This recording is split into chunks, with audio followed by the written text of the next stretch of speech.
chers invités, chers membres, chers participants, j'ai l'honneur de vous souhaiter la bienvenue à cet événement parallèle intitulé « Violence à l'encontre des femmes dans la sphère publique et privée, l'évaluer pour y mettre fin, un événement organisé conjointement avec la Suisse en ce premier jour de la réunion de la commission de la femme.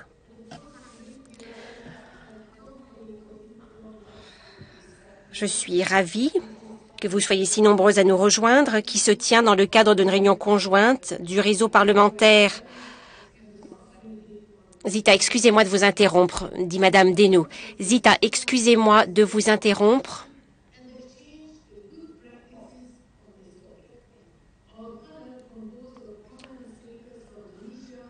Nous avons au sein de notre panel, qui est composé d'intervenants de premier plan venant de Tunisie, de l'Espagne, de la Norvège, de la France, de l'ONU Femmes et de l'Institut européen pour l'égalité entre les hommes et les femmes, des intervenantes qui aborderont l'importance des données, des statistiques et des indicateurs au moment de mettre un terme à la violence à l'encontre des femmes. Pour lutter contre la violence à l'encontre des femmes de façon efficace, nous avons besoin d'avoir des données sur sa prévalence et je suis impatiente de recevoir des informations sur les actions prises dans ces différents pays. Elles pourront servir de source d'inspiration pour d'autres.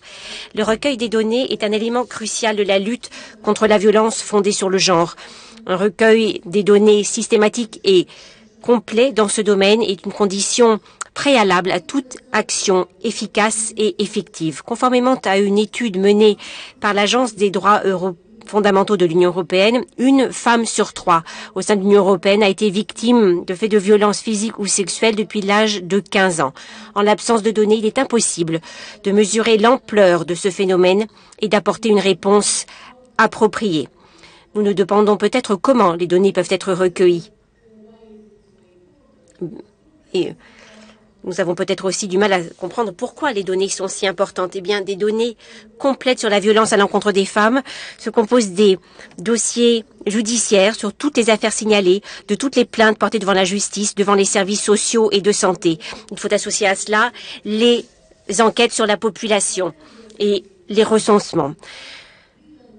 Avec le réseau, la Commission pour l'égalité et la non-discrimination et notre Assemblée de façon plus générale, nous appelons sans relâche à la ratification et à la mise en œuvre de la Convention d'Istanbul. L'article 11 de la dite Convention prévoit que les parties collectent les données statistiques désagrégées pertinentes sur les affaires relatives à toutes les formes de violence couvertes par le champ d'application de la Convention.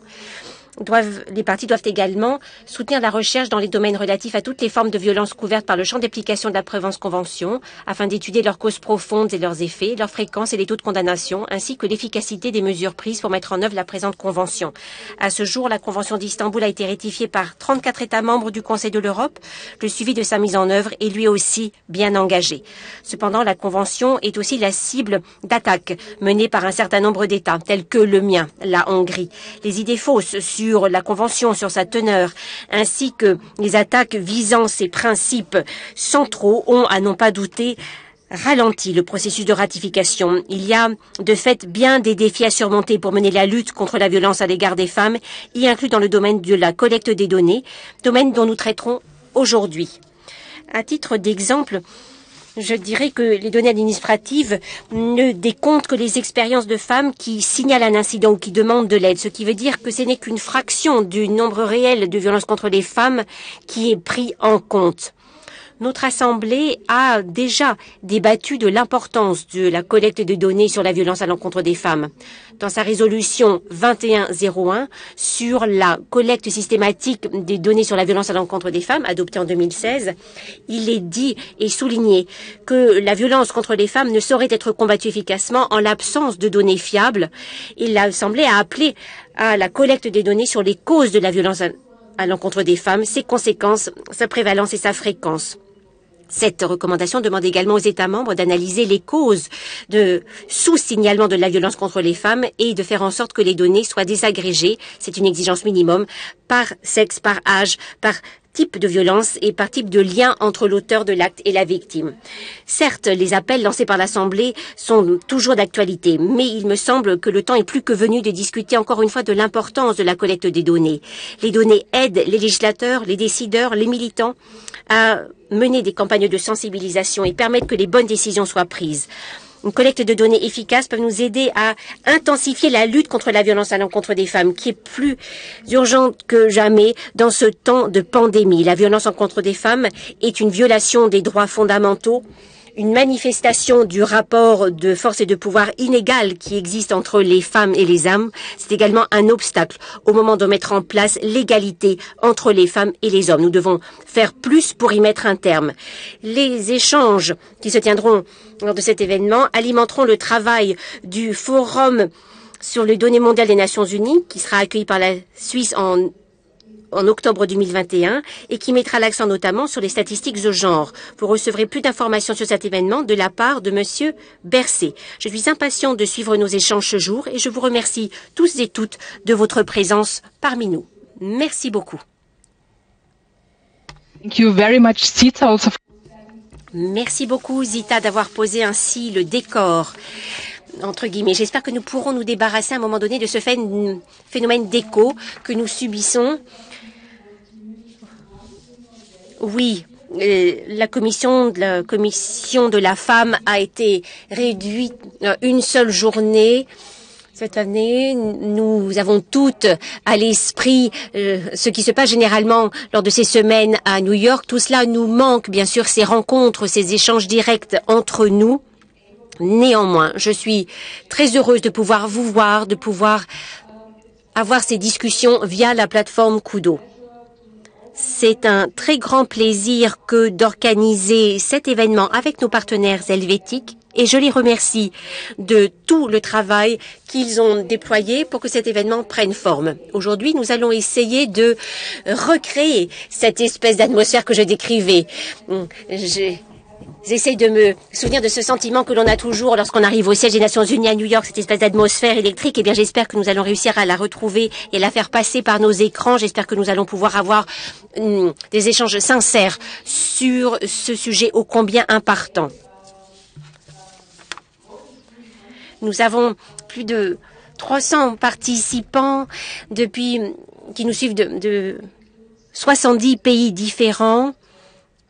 Non seulement avons-nous à nos côtés les membres de l'Assemblée parlementaire, du Conseil de l'Europe, de la Commission pour l'égalité et du réseau parlementaire pour le droit des femmes de vivre sans violence, mais il y a aussi des représentants des ministères des Affaires sociales, des services de prise en charge. Il y a des membres de certaines ONG, White Ribbon, entre autres. Il y a aussi des ONG ukrainiennes. Il y a une ONG d'Australie, le Centre égyptien pour le droit des femmes, le centre représentant les associations des femmes souffrant de handicap, la Croix bleue internationale, le centre d'intervention contre la violence à l'égard des femmes autrichien. Je salue mes compatriotes. Il y a également des représentants du PNUD, de la CPI, de l'OCDE, du BIT. Et ils sont également représentés certains secteurs du secteur privé. Je vous remercie toutes et tous de cet intérêt que vous manifestez, de votre participation.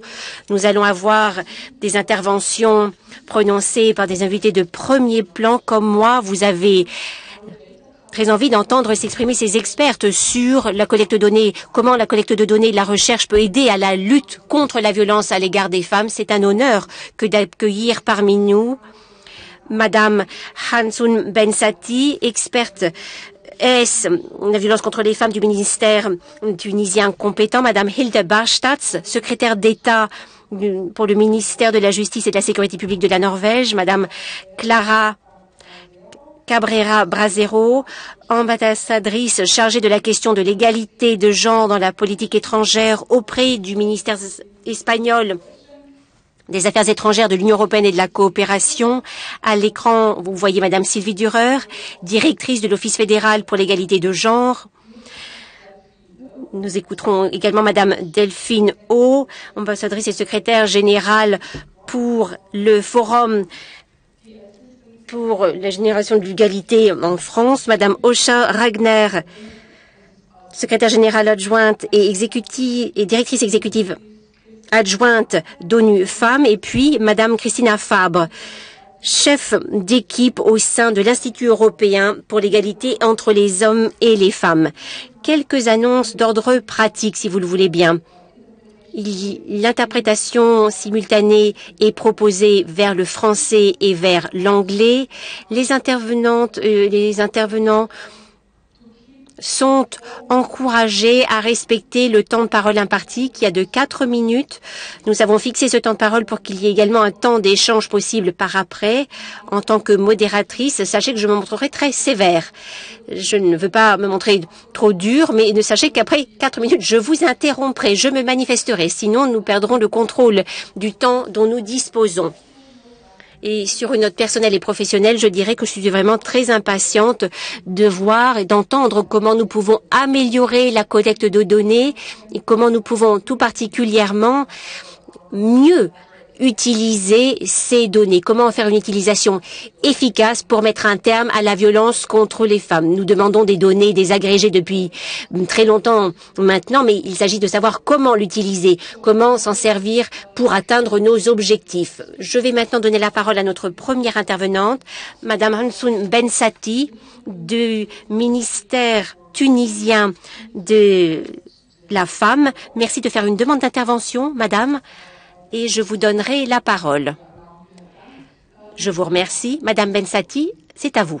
4 minutes de temps de parole, Madame.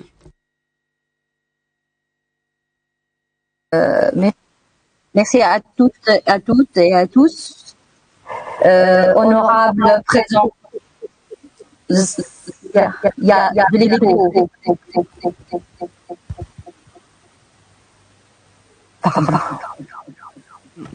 Do you have your language selector on the floor?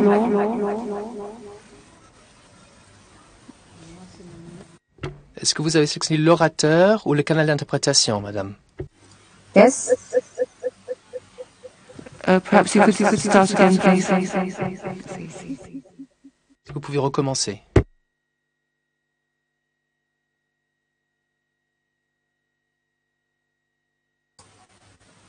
C'est bon? Yes, d'accord. Please try again. D'accord. Merci. Honorable présente, honorable présent, c'est un honneur pour la Tunisie et un plaisir pour nous d'être dans cet événement parallèle parmi tous les pays participants à la 65e session de la CSW, surtout qu'on est en marge de la Journée internationale de la femme. C'est une occasion pour nous qui nous permet de témoigner de notre engagement envers un monde égalitaire et protecteur des femmes, des droits des femmes.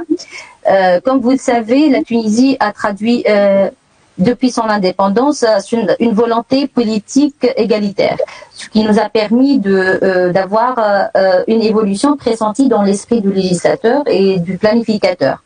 Et on s'est inséré dans le contexte international avec l'adoption et la ratification de la quasi-totalité des traités et conventions internationales, notamment la CEDAW, le protocole de Maputo, la convention de Lanzarote et aussi la convention d'Istanbul. Depuis 2019, on a commencé notre processus d'adhésion à la convention d'Istanbul et nous avons finalisé toutes les procédures d'adhésion et nous avons remis notre projet de ratification à notre assemblée des représentants du peuple. Et on attend la validation qui va être prochainement publiée. Dans notre lutte contre les violences faites aux femmes, il y a toujours cet écho. Pardon.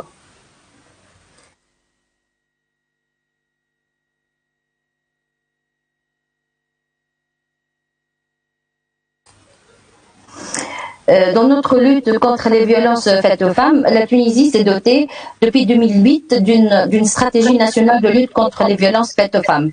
Cette stratégie avait un axe principale qui est la collecte de données statistiques. Et après, en 2017, avec la validation et l'adoption de la loi 58 relative à la lutte contre les violences faites aux femmes, la dite loi a mis l'accent aussi sur l'intérêt de collecter des données de par tous les intervenants de première ligne d'intervention offrant des services aux femmes victimes de violences. En 2018 aussi, et pour développer encore notre travail, on a adopté une stratégie de production de données statistiques basée sur les fichiers administratifs. Et on a pu identifier 38 indicateurs statistiques sur ce sujet pour nous faciliter la tâche de collecter des données statistiques et ne pas se limiter aux études exhaustives. Avec l'adoption de cette loi en 2019, on a repris notre stratégie pour inclure la collecte de données statistiques et la gouvernance et la coordination entre tous les intervenants. En réponse à la Covid-19 et suite à la décision du confinement général, le ministère de la Femme, de la Famille et des Seniors a pris des mesures exceptionnelles pour répondre immédiatement aux besoins des femmes victimes de violences. Et on a activé notre ligne verte 1899 pour assurer les 24 heures sur 24 et les 7 jours sur 7. Cette ligne a pu recevoir plus qu'aux alentours de 12 000 durant le confinement uniquement. On a pu recevoir plus que 12 000 appels reçus. Bien sûr, les données sont désagrégées selon des variables et et on a noté que dans 75% des cas reçus, le conjoint était l'agresseur. Une autre ligne, on a utilisé une autre ligne aussi, on a accompagné la première ligne avec une deuxième pour apporter soutien psychologique aux familles et aux enfants. Cette ligne a offert des conseils et des recommandations pratiques pour faire face à la situation du confinement général et on a pu enregistrer plus que 4700 appels, dont 500 appels sont reçus de la part des enfants. Une minute. Tout simplement. À part ces deux lignes, on a pu mettre en place un centre provisoire qui a offert les services à 30 femmes tunisiennes pour l'hébergement. Bien sûr, après le confinement, on a accéléré le rythme de décision et on a opérationnalisé l'Observatoire national de lutte contre les violences faites aux femmes. Et on a dernièrement notre dernière décision, c'est une circulaire conjointe entre notre ministère et le ministère de la Justice pour permettre aux femmes d'accéder à l'aide judiciaire gratuite et immédiate. Bien sûr, il y a beaucoup d'autres choses qui sont en cours qui verront les jours à venir. On va voir beaucoup d'autres décisions et on continuera notre quête à collecter et à lutter contre les violences faites aux femmes. Merci. Okay, thank you very much. Sorry. Merci beaucoup. Désolé de vous avoir interrompu. Sinon, nous allons plus avoir de temps. Donc, merci beaucoup de vos aperçus concernant votre pays et bravo pour tous ces progrès que vous avez réalisés. Nous allons passer à notre pays où le sujet de la violence basée sur le genre a une importance élevée. C'est la Norvège. Je donne la parole à Madame Barstad, secrétaire d'État pour le ministre de la Justice et de la Sécurité publique. Vous avez la parole, Madame. Thank you. Merci beaucoup, chers collègues, chers amis.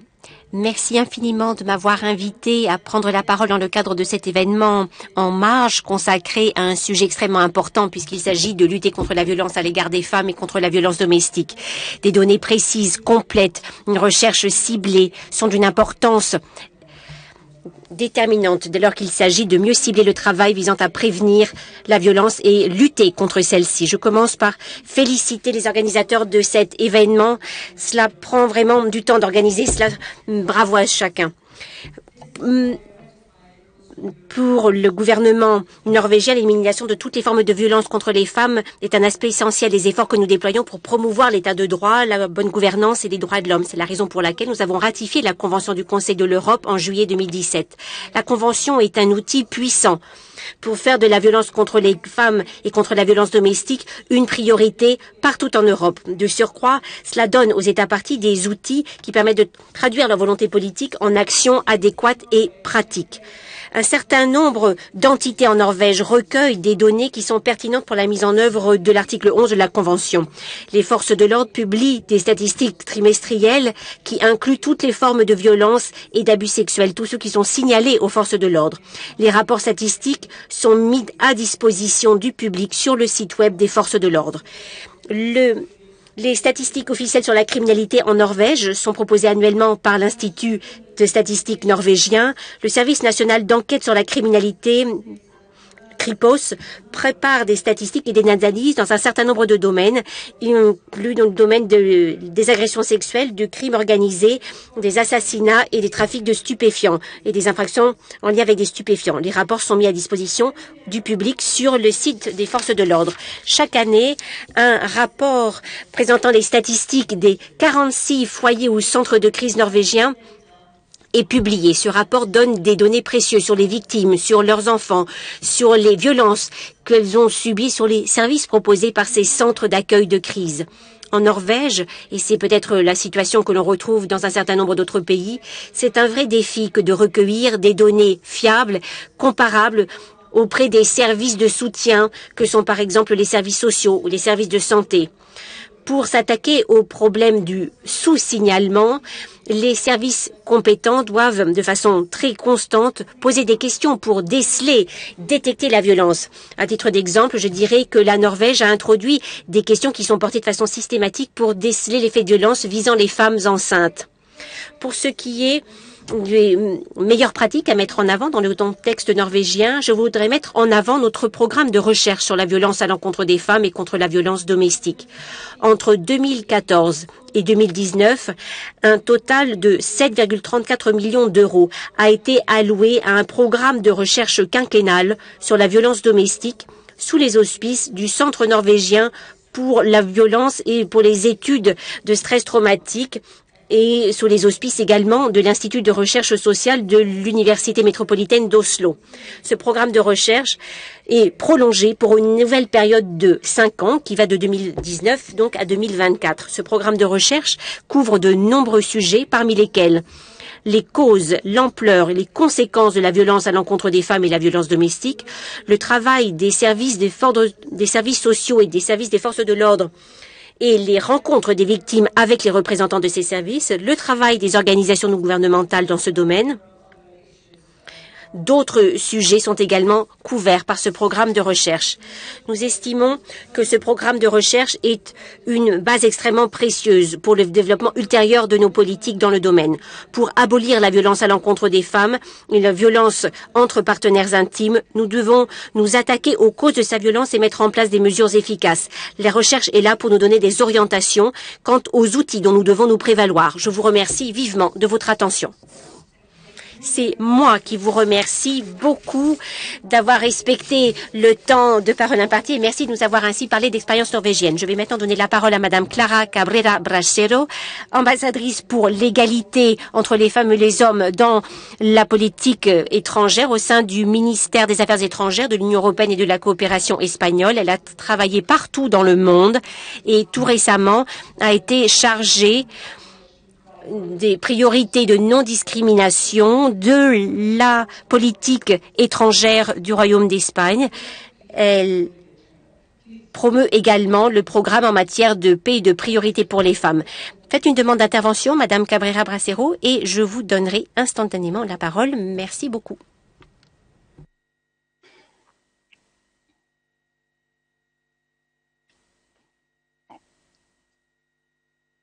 No. Now you can hear me. Vous m'entendez maintenant, oui? Parfait. Bonjour, bon après-midi. Un grand merci de m'avoir invité à m'adresser à vous, donc consistant à cette réunion en marge très intéressante. J'aimerais souhaiter la bienvenue à tous les panélistes, mais je le fais rapidement parce que nous avons très peu de temps Et j'aimerais donc commencer, si vous voulez bien, en vous disant que, comme vous le savez, l'Espagne, il y a quelque temps, a déclaré donc une politique étrangère dans le cadre de laquelle la violence contre les femmes et les enfants reste une priorité. Nous avons compris que notre politique étrangère doit être en phase avec nos politiques à l'échelle nationale. Et vous le savez, je crois que l'Espagne a conçu beaucoup d'efforts, surtout depuis l'an 2003, pour mettre au point un système de collecte de données et d'instruments pour lutter contre la violence contre les femmes. Nous sommes convaincus qu'à l'heure d'aujourd'hui, il nous faut encore plus de données plus robustes, plus fiables. J'aimerais souligner rapidement ce qui, à nos yeux, représente les éléments principaux pour pouvoir nous doter d'un système de collecte de données robuste et solide qui nous permettrait de concevoir et de mettre en œuvre des politiques à l'échelle publique qui sont efficaces dans la lutte contre la violence contre les femmes. Tout d'abord, il faut avoir un cadre normatif. On a parlé de la Convention d'Istanbul. Bien évidemment, ceci doit se refléter dans des politiques à l'échelle nationale, donc des instruments de normes et au niveau donc de nos politiques nationales. À titre d'exemple, nous sommes en train de promouvoir la ratification de la Convention d'Istanbul dans le cadre de toutes nos actions, dans le cadre de nos politiques étrangères aussi. Nous avons constaté, comme dans le cadre de la pandémie de Covid-19, il est essentiel d'avoir dans des instruments de protection pour pouvoir mettre en œuvre des mesures efficaces, pour pouvoir avoir des registres, pour pouvoir faire appel aux services importants. J'aimerais souligner les éléments principaux du système national qui existe en Espagne, non seulement dans le cadre de la collecte de données, mais dans le cadre de ce nouveau système. Nous avons déjà beaucoup d'instruments. Nous avons maintenant toutes les formes de violence qui sont couvertes. Nous avons un accord entre toutes les forces politiques au sein du Parlement ainsi que la société civile et d'autres parties prenantes pour pouvoir mettre en œuvre les mesures qui s'imposent concernant la collecte des données. Et nous avons également la délégation du gouvernement pour la violence contre des femmes. Et nous pensons qu'il faut un bon cadre, il faut des institutions robustes qui jouent un rôle important dans la collecte des données. Que faisons-nous alors dans le cadre de la collecte des données? Tout d'abord, nous incluons toutes les formes de violence. Nous allons le faire dans les mois à venir parce qu'il est vrai de dire qu'il y a certaines formes de violence qui font défaut dans nos données. Ensuite, on mène des enquêtes concernant tous les types de violences, non seulement au niveau de la collecte de données, mais au niveau des enquêtes qui sont menées. Ensuite, nous actualisons les données tous les mois. Et nous avons un instrument fort intéressant qui est donc une macro-enquête concernant la violence contre des femmes qui est effectuée tous les 4 ans. La dernière date de 2019, nous souhaitons inclure tout type de violence dans cette macro-enquête. Les résultats les plus récents que je peux vous livrer sont les suivants. Notre appel téléphonique qui aide les victimes de violences sexuelles, entre autres, joue un rôle important. Il y aura bientôt une enquête concernant le trafic des femmes et des filles. Le trafic va représenter une priorité de nos politiques à l'échelle nationale et internationale et nous souhaitons développer des instruments pour lutter contre ce trafic qui se fait des femmes et des filles. En 2022, nous souhaitons participer à l'enquête à l'échelle européenne concernant la violence contre des femmes. Donc, pour terminer, je souhaite vous dire que nous avons besoin de plus de données.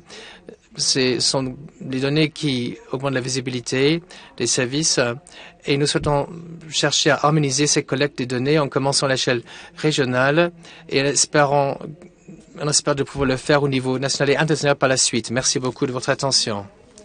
Un grand merci de vos aperçus concernant vos activités qui sont fort impressionnantes. Merci d'avoir parlé de la Convention d'Istanbul qui doit être promue en permanence.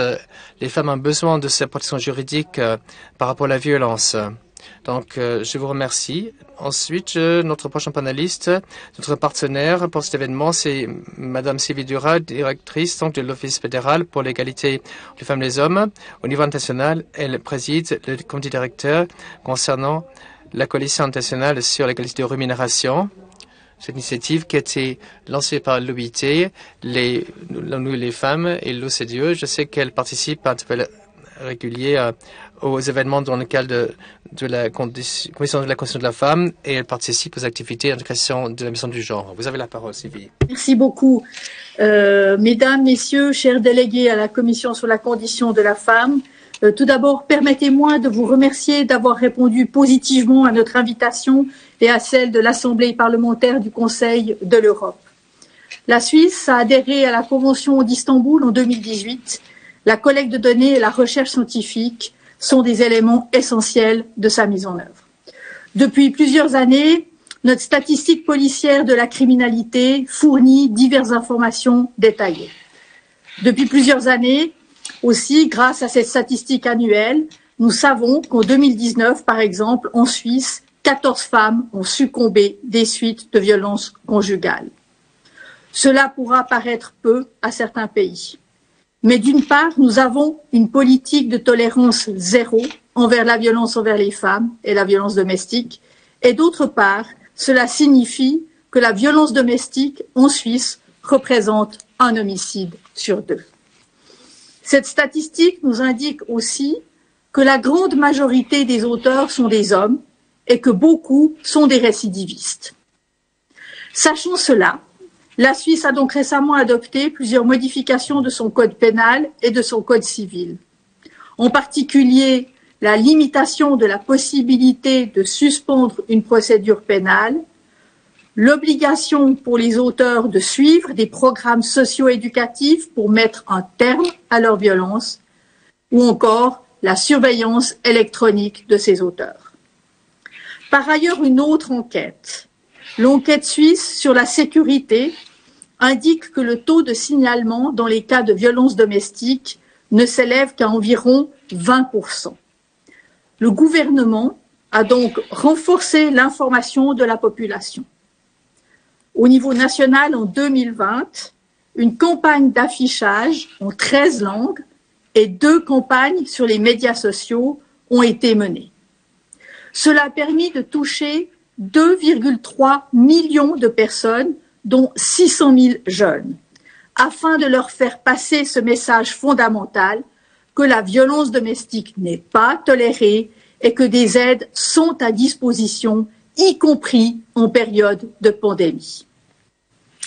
Mesdames et messieurs, il est de notre devoir commun de prévenir, de poursuivre et de punir toutes les formes de violence à l'égard des femmes. Pour ce faire, il a été dit, nous devons mener une politique publique basée sur des faits et des recherches scientifiques.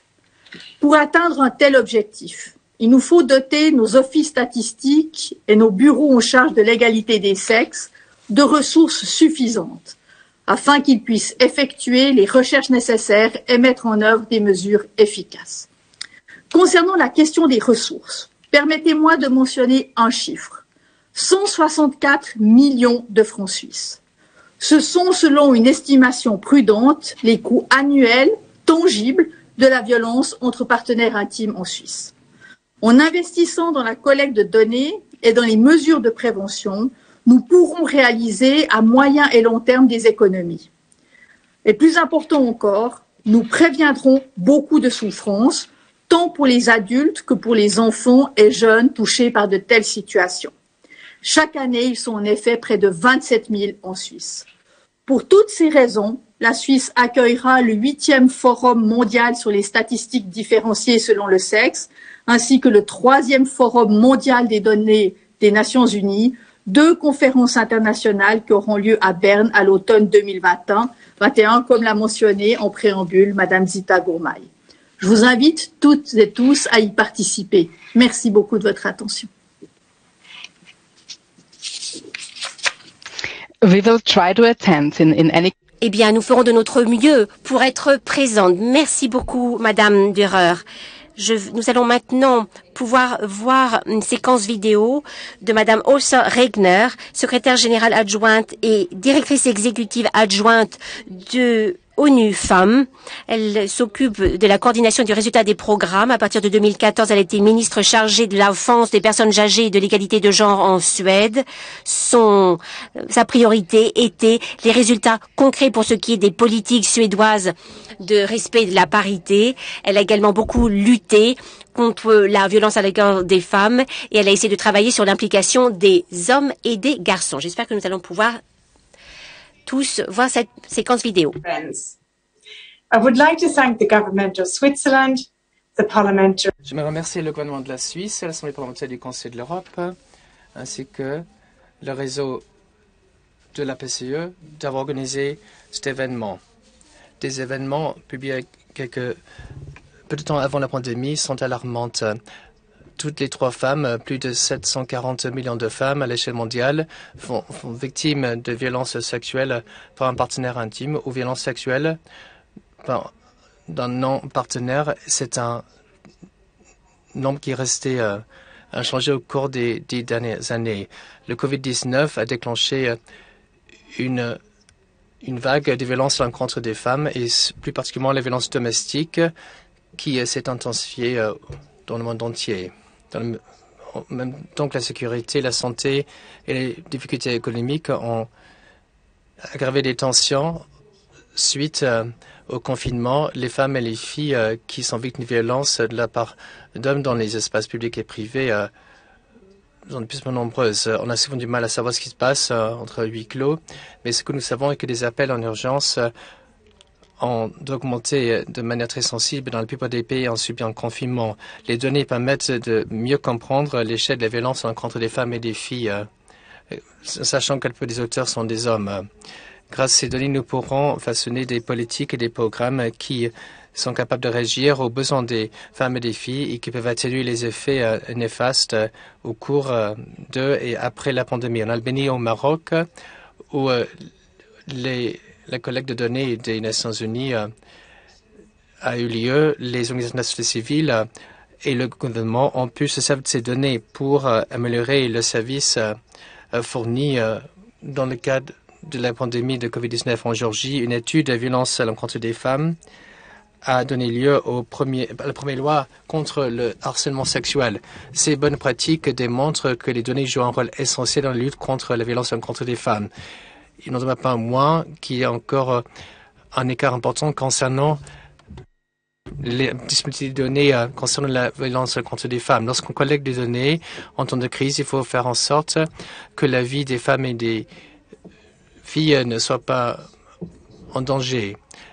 On a pris des mesures pour s'assurer qu'on soit doté des mesures pour collecter des données. Avec l'OMS, il y a quelque temps, nous avons lancé une étude concernant la prévalence des violences à l'encontre des femmes. Grâce aux efforts conjoints du programme conjoint de la violence contre les femmes, ainsi que notre programme, nous avons créé un nouveau projet qui va pouvoir combler les écarts qui existent dans le domaine des données. Les résultats clés donc de ce compte rendu seront publiés lors du forum sur l'égalité entre les hommes et les femmes. Nous devons bien comprendre l'impact que tout cela a sur les femmes et les filles. Derrière les données, on retrouve les histoires des femmes et des filles qui vivent et connaissent la violence à travers le monde, ainsi que des informations sur les auteurs, donc les hommes avec lesquels elles vivent. C'est notre devoir de faire en sorte que les voix des femmes et des filles se fassent entendre et que nous agissions par rapport à ce problème. Le forum sur l'égalité entre les hommes et les femmes et le forum d'action permettront aux leaders mondiaux de faire montre de leurs engagements et en soulignant que tout ceci est basé sur la collecte de données pour mettre un terme à la violence fondée sur le genre. Nous devons tous assumer nos responsabilités pour faire en sorte que ces données se traduisent en actions concrètes. Nous allons ouvrir la 65e session sur la Commission de la condition de la femme. Aujourd'hui, c'est une parfaite opportunité pour avoir un tel débat. Merci beaucoup de m'avoir invité à m'adresser à vous. C'est un plaisir maintenant de donner la parole à un autre partenaire. C'est Madame Delphine Haut de la France. Notre commission avait déjà eu le plaisir de pouvoir avoir un échange de vues avec Madame Oz et nous allons le faire bientôt d'ailleurs parce qu'on a l'intention de participer à le forum égalité des Nations Unies organisé par le Mexique et la France. Nous nous réjouissons de pouvoir le faire. Madame Oz, vous avez la parole pour nous dire un peu plus sur les politiques françaises concernant la prévention de la violence basée sur le genre. Vous avez la parole. Merci beaucoup, Madame la rapporteure, Mesdames et Messieurs les ministres, bonjour à toutes et à tous. Je souhaitais d'abord vous remercier pour cette invitation de l'Assemblée parlementaire du Conseil de l'Europe et du gouvernement suisse à l'occasion de la commission sur la condition de la femme qui s'ouvre aujourd'hui. La semaine dernière seulement, à l'occasion de la Journée internationale des droits des femmes, l'Organisation mondiale de la santé, l'OMS, publiait avec ONU Femmes les résultats d'une enquête mondiale révélant que dans le monde, une femme sur 3 a subi ou subira des violences physiques ou sexuelles au cours de sa vie. Il s'agit, et vous le savez bien, c'est la raison d'être de ce webinaire aujourd'hui, d'une des violations des droits humains les plus répandues, les plus gravissimes, à laquelle nous n'avons toujours pas apporté de solution satisfaisante. Dans le cadre du combat contre les violences basées sur le genre, améliorer la collecte des données liées aux violences basées sur le genre est évidemment essentiel, non seulement pour la conception de nos politiques publiques, mais également pour s'assurer que le partage des données relatifs à ces violations puisse se dérouler dans un environnement sûr et éthique. C'est un des piliers principaux de l'initiative Spotlight, menée conjointement par la Commission européenne et ONU Femmes, fortement soutenue par la France, dont un des objectifs est d'exploiter tout le potentiel des données afin d'éliminer les violences basées sur le genre. Aujourd'hui, je souhaite parler plutôt de la place de la collecte de données et des violences basées sur le genre dans le cadre du Forum Génération Égalité, puisque vous l'avez dit, Madame la rapporteure, nous avons déjà échangé à de nombreuses reprises avec l'Assemblée parlementaire et le Conseil de l'Europe pour inciter ces instances à nous rejoindre dans le cadre du Forum. L'élimination de ces violences basées sur le genre est un des objectifs prioritaires du Forum Génération Égalité que j'ai l'honneur de conduire au nom de la France, sous l'égide d'ONU Femmes et en coopération avec le Mexique. Le forum aura lieu dans un premier temps au Mexique à la fin de ce mois, puis à Paris de manière virtuelle du 30 juin au 2 juillet. Vous le savez certainement, 6 coalitions d'action ont été formées dans le cadre du forum sur 6 objectifs prioritaires. Et je tiens à remarquer d'emblée que la collecte de données sûres est en réalité un axe transversal qui soutient l'ensemble des actions qui seront décidées par les champions des coalitions. C'est-à-dire que toutes les actions décidées dans le cadre de toutes les coalitions devront s'appuyer sur des données solides et en même temps promouvoir la collecte de données et la recherche pour faire avancer la recherche dans ce domaine. Une des 6 coalitions d'action est dédiée aux violences basées sur le genre. Les champions de cette coalition comprennent à la fois des pays membres du Conseil de l'Europe, mais d'autres pays, je pense à l'Uruguay, au Kenya, évidemment à ONU Femmes et des organisations de la société civile. 4 axes principaux d'action ont déjà été identifiés par les champions de cette coalition. Le premier axe porte sur les politiques publiques et les ressources dédiées à l'élimination des violences. Le second axe porte sur l'adaptation et le passage à l'échelle de programmes de prévention des violences basées sur le genre. Le troisième axe porte sur les services que l'on veut fournir aux survivants et survivantes des violences. Et enfin, le dernier axe porte sur le soutien aux organisations de terrain de la société civile à travers des actions de formation. Nous avons annoncé avec ONU Femmes la semaine dernière la possibilité pour d'autres organisations, c'est-à-dire à la fois des États, des organisations régionales, des organisations internationales, la société civile, les entreprises, de rejoindre les coalitions en prenant des engagements individuels et annuels. Ils seront appelés donc les porteurs d'engagement, les commitment makers en anglais. Cette possibilité de rejoindre les coalitions sera ouverte à partir du 30 mars. Nous avons eu donc plusieurs échanges déjà avec l'Assemblée parlementaire du Conseil de l'Europe et le Conseil lui-même, dont nous connaissons fortement l'engagement en faveur de l'élimination de toutes les violences. Je pense évidemment à la Convention d'Istanbul. Vous l'avez dit, il n'est pas inutile de le rappeler, de le répéter et de toujours la promouvoir. Vous le savez, la France est aux côtés du Conseil de l'Europe pour promouvoir et défendre cette convention. D'ailleurs, je tiens à féliciter au passage ma collègue de Tunisie pour l'adhésion de la Tunisie à la Convention d'Istanbul, puisque la France est engagée depuis sa présidence du Conseil de l'Europe en 2019 pour l'universalisation de cette convention, et la Tunisie en est un excellent exemple. Nous souhaitons donc inviter, et je réitère cette invitation, l'Assemblée parlementaire du Conseil de l'Europe à candidater en tant que porteur d'engagement pour rejoindre la coalition d'action dédiée à l'élimination des violences basées sur le genre, où elle pourra apporter son expertise en matière de Convention d'Istanbul, mais aussi justement en matière de collecte de données à travers les 47 États membres du Conseil de l'Europe et de l'Assemblée parlementaire. Je suis donc ravie aujourd'hui de pouvoir vous parler, et je vous remercie encore de cette invitation, pour vous inviter à la fois à suivre le forum à Mexico, puis à Paris, qui seront, comme vous en doutez, des événements virtuels, donc à Paris du 30 juin au 2 juillet. Et je me réjouis de pouvoir continuer avec l'Assemblée parlementaire le travail entamé, également avec son président, pour pouvoir l'inviter à nous rejoindre au sein de la coalition d'action sur l'élimination des violences basées sur le genre et continuer cette discussion sur la collecte des données et la recherche. Je vous remercie. Thank you very much. C'est nous qui vous remercions, et notamment de cette invitation. Nous allons écouter maintenant les dernières interventions. Nous allons entendre un témoin expert qui travaille au sein de l'Institut européen pour l'égalité entre les hommes et les femmes, qui, vous le savez, produit les études, fixe les éléments qui deviennent autant de critères en matière d'égalité. Je vais donner la parole à Madame Christina Fabre.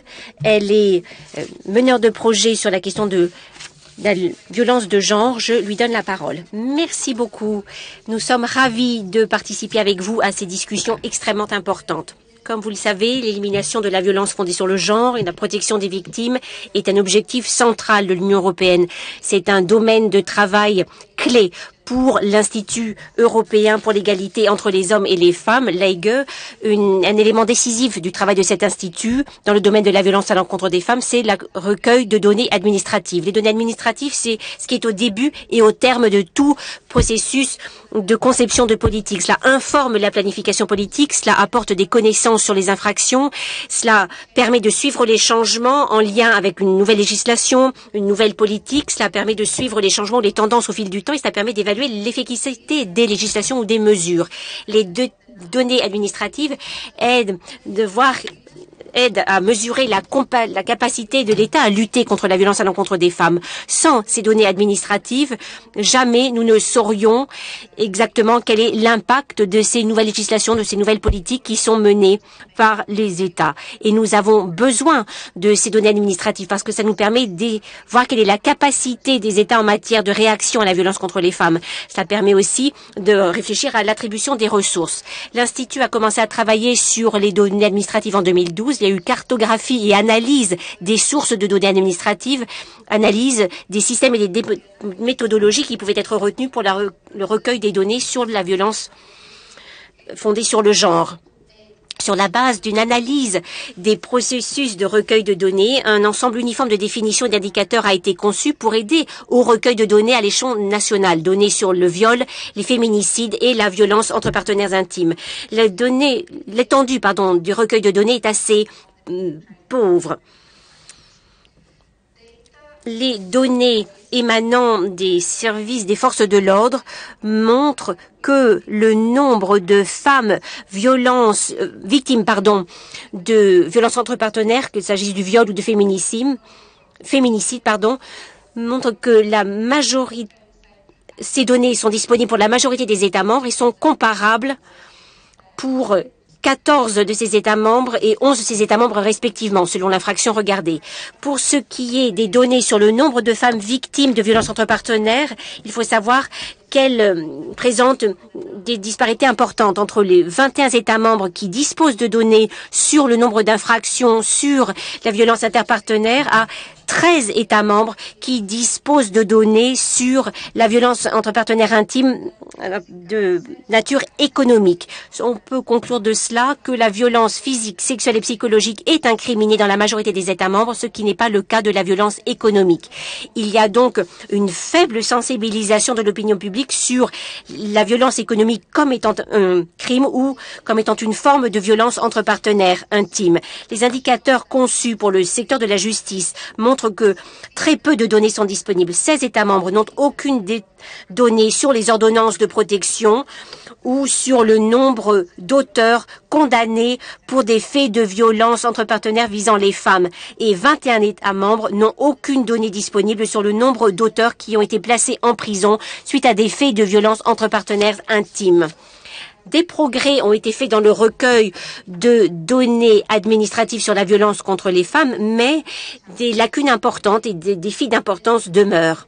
Nous avons besoin d'un meilleur système de recueil de données sur la violence à l'encontre des femmes. Ça a été reconnu par le Conseil de l'Europe, par les Nations Unies, par l'Union européenne dans leur engagement qui est d'éradiquer cette forme de violence à l'encontre des femmes. À cette fin, des normes communes de pratique de recueil de données sont nécessaires. Nous devons soutenir la standardisation des définitions, des concepts. Nous devons nous mettre d'accord sur l'utilisation de catégories identiques pour les variables qui permettent de décrire la violence à l'encontre des femmes et pour établir une compréhension constante de la façon dont ces variables sont définies. Tant que la violence entre partenaires intimes visant les femmes ne fait pas l'objet d'une approche harmonisée à l'échelle de l'Union européenne, il y aura des incohérences dans les données. De surcroît, l'information statistique relative à la violence à l'encontre des femmes doit être disponible et doit être expliquée pour aider les décideurs politiques à concevoir des stratégies qui permettraient de lutter contre la violence à l'encontre des femmes et pour se prononcer sur l'efficacité de ces politiques. Ça suppose des capacités en matière de coordination statistique, en matière de compréhension des statistiques. Il faut dégager des synergies entre les secteurs compétents pour renforcer le partage de données, pour améliorer la gestion des dossiers, pour améliorer la gestion du risque, et cela suppose aussi l'implication de la société civile. Merci beaucoup, une fois encore, de m'avoir invité à prendre part à ces échanges. Merci beaucoup. Merci à vous toutes de vos contributions extrêmement précieuses et de ces réflexions. Je me félicite de tout ce qui a été dit. Je vais donner la possibilité à certains participants de poser des questions, mais je voudrais signaler que beaucoup de ces questions ont été posées via la messagerie. Alors je me dis que le mieux, c'est de faire une espèce de synthèse des questions posées. Nous n'avons plus tant de temps à disposition pour ces questions-réponses. Voici certaines des questions. Comment les données peuvent être utilisées pour lutter contre la violence qui se manifeste au moment des choix que font certaines femmes d'avorter? Et qu'en est-il des femmes, de la violence visant les femmes transgenres et les personnes non binaires? Il faut bien sûr penser à toutes ces personnes qui peuvent être victimes de violences.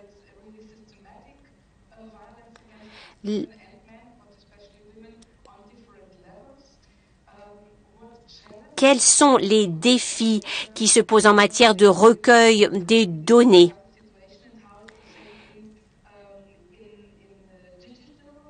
Qu'en est-il par ailleurs du recueil de données dans le monde virtuel? Comment lutter contre la violence qui se manifeste dans le monde virtuel? Que faire face à la situation qui sévit au Myanmar? L'armée se montre extrêmement violente à l'encontre de ces manifestants pacifiques qui sont descendus dans la rue.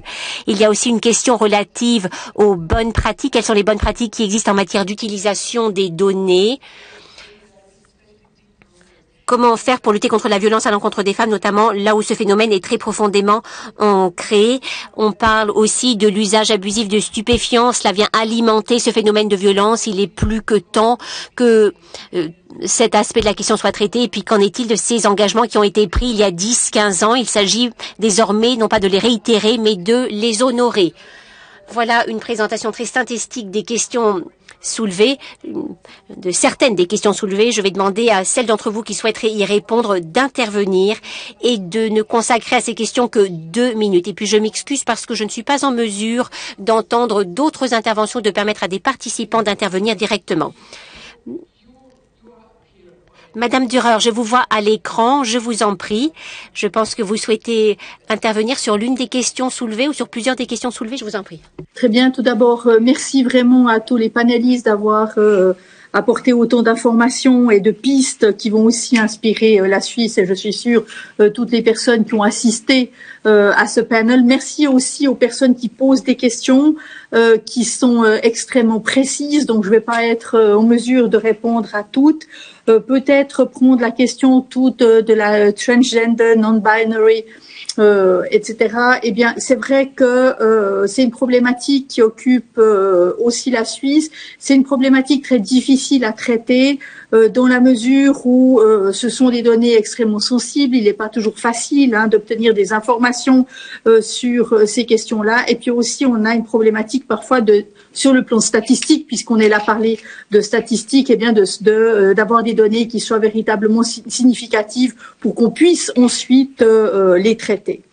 Une autre problématique qui est émotionnée, c'est évidemment le chiffre noir. On sait qu'avec la violence, il y a un chiffre noir extrêmement élevé. Ça a été mentionné à différentes reprises. Pour la Suisse aussi, je l'ai dit, il n'y a que 20% des cas, semble-t-il, qui sont rapportés à la police. Et il s'agit déjà de faire que tout le monde ose s'adresser à la police ou à d'autres instances de sollicitation. Ensuite, concernant la question de l'alcool, il est vrai que différentes études montrent que l'alcool est un facteur de risque extrêmement important dans le passage à l'acte à la violence. Ça ne signifie pas que toutes les personnes qui ont une consommation d'alcool inadéquate sont des personnes violentes, mais que parmi les personnes qui ont tendance à être violentes, la consommation d'alcool est un élément qui peut favoriser l'acte. Donc, dans les mesures de prévention, c'est extrêmement important de prendre en compte cette dimension-là, que toutes les personnes aussi qui traitent des problématiques liées à la consommation abusive d'alcool, eh bien que ces personnes-là sont aussi formées pour pouvoir adresser en même temps la problématique de la violence. Voilà en quelques mots ce que je voulais mentionner.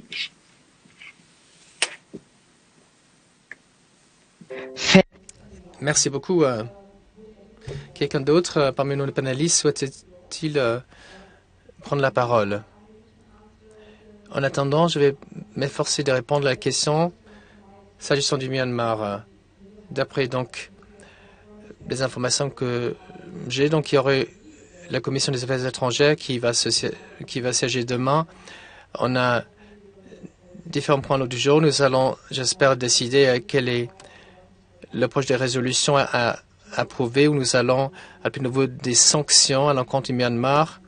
Et nous allons lancer un appel au pays d'accepter donc les parlementaires élus et en plus de sanctions économiques, je ne sais pas trop ce que l'on peut faire à l'heure actuelle, de notre côté en tout cas, parce que je ne pense pas que le Conseil de sécurité prenne des décisions en raison de partenaires très proches de ce pays. Donc Hilda souhaite intervenir. Hilda Barstadt, vous avez la parole.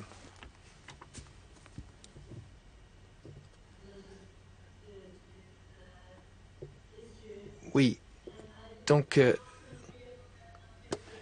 je pense que nous sommes tous d'accord par rapport aux défis qui existent, qui sont associés aux besoins de collecter des données fiables et appropriées, et surtout ces chiffres noirs, comme vous les avez décrits. Nous avons constaté beaucoup d'efforts au cours des années passées. Nous devons néanmoins reconnaître que la violence contre des femmes et des filles est souvent un phénomène qui est invisible aux yeux du public. Beaucoup de victimes n'ont pas assez confiance par rapport aux services de police, aux services de soutien. Il y a donc la culpabilité et la honte par rapport à l'action de la société. Si jamais on porte plainte, les mesures permettant de découvrir la violence et de surmonter les tabous sont d'une importance capitale pour pouvoir avoir une vue d'ensemble de l'étendue de la violence qui existe dans nos sociétés. Et je souhaite également vous dire que dans le contexte norvégien, nous constatons qu'il faut avoir des données beaucoup plus ventilées par sexe en Norvège. Et il nous faut des données plus fiables concernant des femmes handicapées qui sont beaucoup plus souvent des victimes de violences sexuelles, de violences intimes et de violences physiques que la population générale. Et enfin, j'aimerais maintenant que l'importance que constituent les bonnes recherches. Nos politiques doivent également être basées sur les connaissances si nous n'allons pas pouvoir réaliser l'objectif d'avoir une société libre de violence à l'encontre des femmes. Et nous allons bientôt publier un nouveau plan d'action dans ce domaine. Et nous avons organisé beaucoup de réunions avec les différentes organisations, donc les groupes de société civile, les institutions, Et ils ont tous souligné le besoin d'avoir plus de connaissances et plus de recherche. Je pense qu'on doit tous donc continuer le bon travail qui a été lancé. Merci beaucoup. Merci beaucoup. Il y a un problème d'écho. Quelqu'un va devoir couper son microphone. Je pense que le problème est résolu. Donc, Madame, vous avez la parole.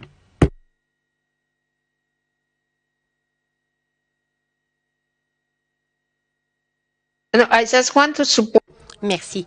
Je voulais simplement souscrire à ce que disait ma collègue qui vient de me précéder. Oui, nous avons besoin de recherche. Les données administratives ne peuvent saisir qu'une proportion infime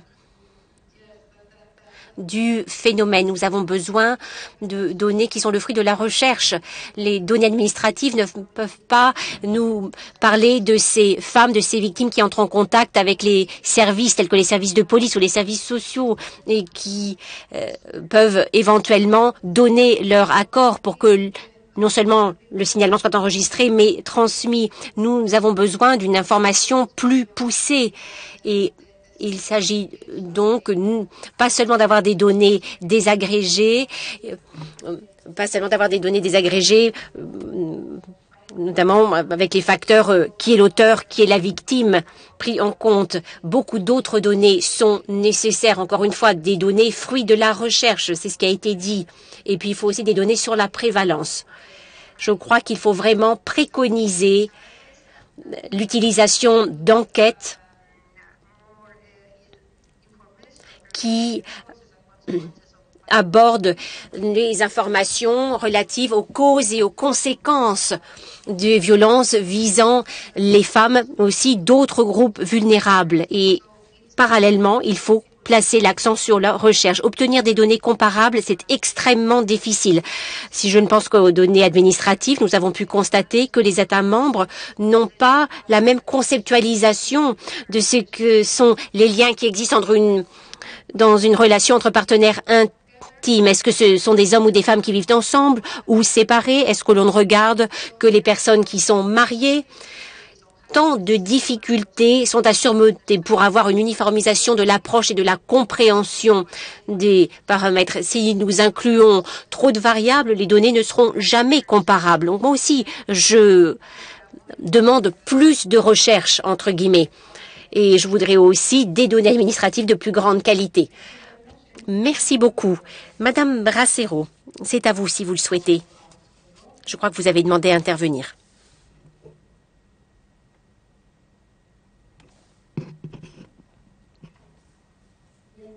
Effectivement, merci beaucoup. Très brièvement, je voudrais rebondir sur ce que viennent de dire deux collègues qui m'ont précédé. Il y a un défi que nous avons identifié, qui est celui de la coordination. Nous avons un cadre institutionnel, nous avons un cadre normatif très développé, nous avons des institutions robustes qui recueillent des données. Tout à l'heure, à l'instant, on vient de parler de données administratives, absolument, mais nous avons aussi besoin de données qui remontent du terrain, d'autres institutions que sont les forces de l'ordre, les juges, les requérants, les plaignants.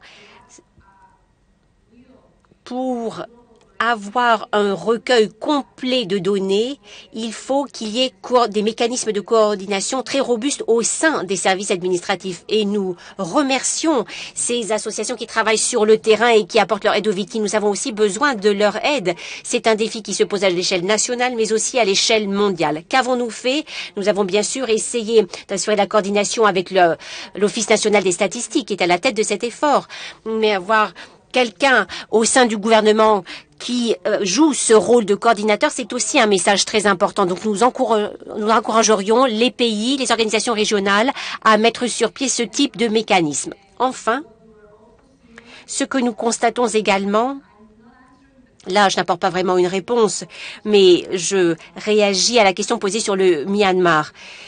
À l'échelle internationale, ce qui est très important, c'est d'intégrer la question de la violence fondée sur le genre et dans toutes les initiatives internationales. Et je pense aussi à la collecte de données relatives à la violence fondée sur le genre. Donc tout cela doit être intégré dans les initiatives qui concernent la violence à l'encontre des femmes, mais il faut les intégrer à des initiatives qui concernent la violence de façon générale ou la violence dans certains domaines. Encore une fois, il faut que nous recueillions des données sur ces faits de violence où qu'elles soient perpétrées. Et je crois qu'il y a un effort conjoint à mener sur ce front. Merci. Merci à vous, dit Madame Bayer. Et je crois que la dernière personne qui pourra intervenir pour nous livrer ses réflexions, c'est Madame Bensarti. Je vous en prie, Madame. Si, je rejoins les avis des participants qui m'ont précédé, et j'ajouterai qu'il faut avoir une compréhension commune entre tous les intervenants de tous les secteurs, parce que la compréhension des indicateurs et la construction des indicateurs, si elle n'est pas comprise correctement, la collecte ne peut pas se faire de façon efficace. Je joins aussi l'idée qui dit que les données statistiques basées sur les fichiers administratifs, c'est important, mais ça ne peut pas exclure l'importance des études et des recherches. Les deux sources d'information se complètent pour avoir une idée globale sur l'ampleur du phénomène et comment trouver des solutions à son encontre.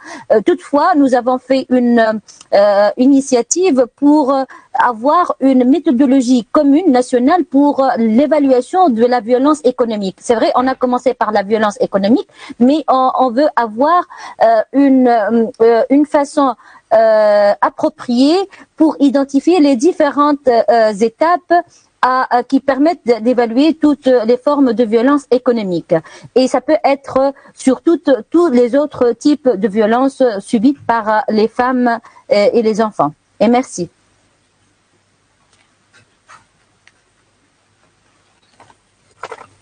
Thank you. And Merci beaucoup. Madame Durand, encore une minute.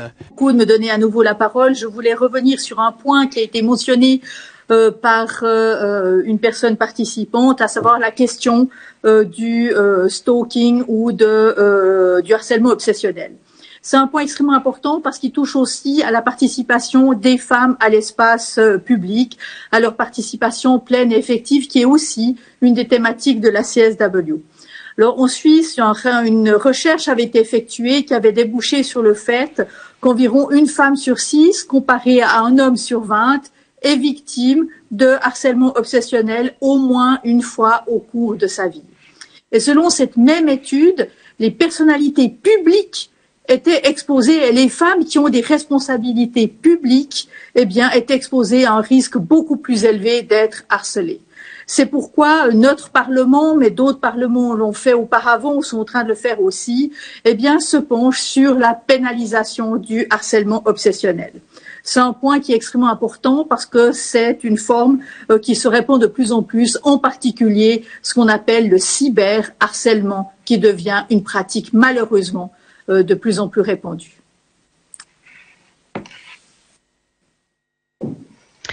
thank you all very much.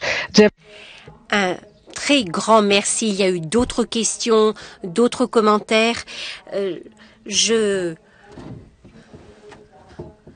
pense qu'il serait important d'envoyer ce lien dont il a été question sur ces données désagrégées. Envoyez-le-moi et je pourrai le partager avec le secrétariat. Il y a aussi eu question sur les données et les coûts. Madame Dürer en a parlé brièvement. Peut-être quelqu'un a-t-elle des informations plus détaillées. Et puis, qu'en est-il aussi de la question sur les avortements qui sont pratiqués seulement vis-à-vis d'un bébé d'un certain sexe? Je suis vraiment désolée, on a toujours un manque de temps, on est toujours dans un manque cruel de temps. Le secrétariat du Conseil de l'Europe ne manquera pas de reprendre toutes les questions qui ont été soulevées par écrit. Dès lors que les personnes auront partagé leur courriel au moment de leur enregistrement à cet événement, recevront les réponses qui seront préparées par le Conseil de l'Europe. Et puis nous pourrons inclure le lien de Rosa sur les 5 grandes catégories de données, notamment. Eh bien, j'ai maintenant le grand plaisir de donner la parole à Madame Germany, qui va essayer de faire la synthèse de cet événement, ce qui n'est guère aisé. Eglantina, je vous en prie, vous avez la parole. Malheureusement, pas de son pour Madame Germany. Madame Bayer, oui, c'est un problème dont nous avons déjà souffert aujourd'hui. Je m'en souviens. Alors, la dernière fois, vous avez débranché quelque chose pour le rebrancher immédiatement après. Peut-être que cela peut remarcher cette fois-ci.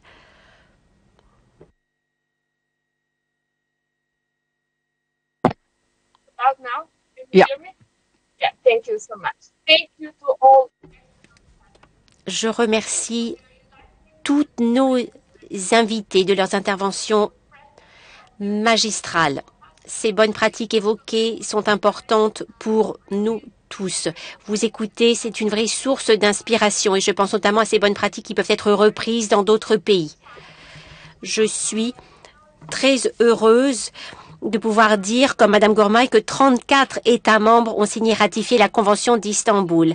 L'Assemblée appelle sans relâche à la ratification et la pleine mise en œuvre de cette Convention. Le recueil efficace des données permet de renforcer la lutte contre la violence à l'encontre des femmes, une lutte qui est plus urgente que jamais, à la lumière notamment des conséquences de la pandémie. Nous avons évoqué le recueil de données systématique et complet. C'est indispensable pour prévenir la violence fondée sur le genre. Toutes ces expériences menées à l'échelle nationale sont extrêmement enrichissantes et elles nous montrent que la Convention d'Istanbul, et notamment son article 11, où il est dit que le recueil des données et la recherche sont très importants pour soutenir les victimes et pour éliminer la violence à l'encontre des femmes et la violence domestique. Nous voyons aussi comment les services réagissent, répondent aux besoins des femmes. Et nous voyons aussi que si les femmes voient qu'il y a des données, qu'il y a de la recherche, des données qui leur permettent aussi de comprendre qu'il y a des services spécialisés qui sont prêts à leur apporter une aide, c'est très important. La prévalence, les différentes formes de violence visant les femmes et les filles doivent faire l'objet de recueils de données. C'est ainsi que nous pourrons concevoir des textes de loi, des politiques, des protocoles qui permettront la mise en œuvre de ces textes de loi. Nous avons entendu tous les membres du panel évoquer l'importance de la coordination de ce qui est fait avec les données. C'est quelque chose qui doit recouvrir un caractère effectif pour que les politiques soient menées avec succès. Nous sommes en lien ici avec l'article 1er de la Convention d'Istanbul qui évoque l'établissement d'un cadre complet devant permettre une coopération telle qu'une approche intégrée peut être suivie. Il est très important que le recueil des données se fasse de façon coordonnée, que les politiques et programmes conçus pour aider les victimes, les femmes victimes de violences domestiques ou de violences fondées sur le genre, et celles qui ont survécu, très important qu'elles puissent ensuite bénéficier des services conçus sur la base de ces données. On a évoqué aussi la bonne pratique qui consiste en la mise sur pied d'un système qui permet l'accès en ligne à tous les cas de violences fondées sur le genre et de violences domestiques. Comment les mécanismes de signalement peuvent-ils aussi aider dans cette démarche? C'est information très dense fournie par ce webinaire. Toutes ces informations sur les bonnes pratiques en place sont autant d'outils permettant de concevoir de meilleures politiques, sont autant de façons d'affiner encore ce qui est fait dans certains pays. Je citerai Madame Gourmay qui a dit que des données recueillies de façon systématique et complète sont indispensables pour lutter contre la violence fondée sur le genre. Et je conclurai en évoquant ceci. Madame Regner l'a dit, derrière les données, il y a les récits, les situations de ces femmes. C'est pour nous, c'est pour moi ce qui est décisif ici. C'est vraiment la conclusion à tirer de ce échange. Pensons à ces récits d'histoire personnelle. Comment pouvons-nous assumer nos responsabilités, puisque c'est à nous de répondre à leurs besoins, c'est à nous de leur fournir des services de qualité, des services dont elles ont besoin. Je finis sur ces mots car nous n'avons pas beaucoup de temps, mais quelle information de qualité nous a été proposée par nos remarquables intervenantes. Merci beaucoup. C'est moi, Eglantina, qui vous remercie, dit Madame Bayer. Vous avez rendu l'impossible possible. Vous avez fait une synthèse en moins de 5 minutes. Je remercie tous les participants et avant de prononcer la clôture de l'événement, je voudrais indiquer à nouveau que vous allez recevoir des éléments de réponse écrits. Je pense à toutes les questions qui n'ont pas reçu réponse du fait des contraintes de temps et j'espère sincèrement que nous aurons la possibilité de nous retrouver en direct à la prochaine session de CSW l'année prochaine à New York et nous pourrons alors partager lors de rencontres face à face, lors de vraies pauses café, nous pourrons nous déplacer dans la roseraie du siège des Nations Unies à New York. Quel plaisir de vous revoir. Merci à chacune de votre intérêt, de votre participation et de tout le travail que vous faites pour lutter contre la violence à l'encontre des femmes. Merci et bonne soirée à chacune. Au revoir.